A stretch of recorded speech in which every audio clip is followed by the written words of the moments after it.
ಏನಿವತ್ತು ತುಂಬಾ ಸಂತೋಷದಲ್ಲಿದ್ದೀಯಾ? ಇವತ್ತು ನನ್ನ ಮುದ್ದು ಮೀನಾಳಿಗೆ ಆರುತಿ. ಇಷ್ಟು ಹೂಗಳನ್ನ ಅವಳ ತಲೆ ತುಂಬ ಮುಡಿಸಿ ಕಣ್ಣು ತುಂಬ ನೋಡಬೇಕು ಅಂತ ಆಸೆ. ಆನಂದ್, ನಿನ್ನಷ್ಟು ತ್ಯಾಗಿಗಳನ್ನ ನಾನು ನೋಡ್ಲಿಲ್ವಯ್ಯ.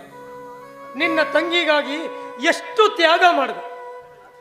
ಆದರೆ ಆ ನಿನ್ನ ಭಾವ ಅಷ್ಟು ಯೋಗ್ಯನಲ್ಲ. ಮಿಸ್ಟರ್ ಕಿಟ್ಟಿ, ಈ ಮಾತು ನೀನಾಡಬಾರದಾಗಿತ್ತು. ಏಕೆ? ತಪ್ಪೇನು? ಇರೋ ವಿಚಾರ ಹೇಳಿದಷ್ಟೆ. ಅವನು ಯೋಗ್ಯನಲ್ಲ ಅಂತ ನನ್ನ ಎದುರಿಗೆ ಮಾತನಾಡಲು ನಿನಗೆಷ್ಟು ಧೈರ್ಯ? ಅವನ ವಿಚಾರ ಎತ್ತಬೇಡ.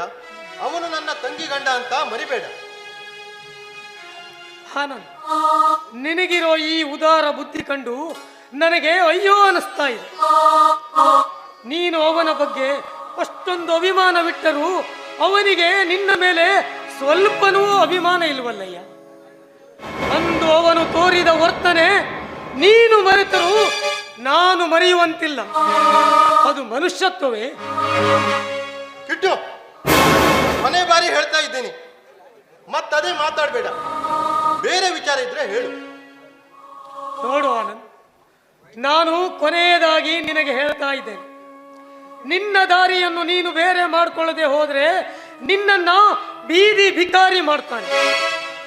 ನಿನ್ನ ತಂಗಿನ ಅನಾಥಳನ್ನಾಗಿ ಮಾಡ್ತಾನೆ. ಆ ರಂಗಯ್ಯನನ್ನ ಬೀದಿ ನಾಯಿಯಂತೆ ಮಾಡ್ತಾನೆ. ಈ ನಿನ್ನ ಸುಖ ನಿವಾಸನ ಕಂಡೋರ ಪಾಲಾಗೋದನ್ನ ನೀನು ನೋಡೇ ನೋಡ್ತೀಯ.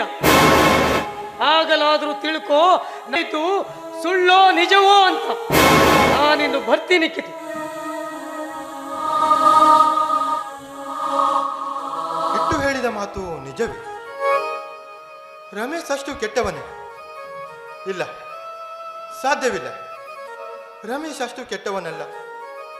ಇಲ್ಲ, ನಾನು ನನ್ನ ತಂಗಿ ಜೀವಂತವಾಗಿರುವವರೆಗೂ ಸುಖ ನಿವಾಸ ಕಂಡವರ ಪಾಲಾಗಲು ಸಾಧ್ಯವಿಲ್ಲ.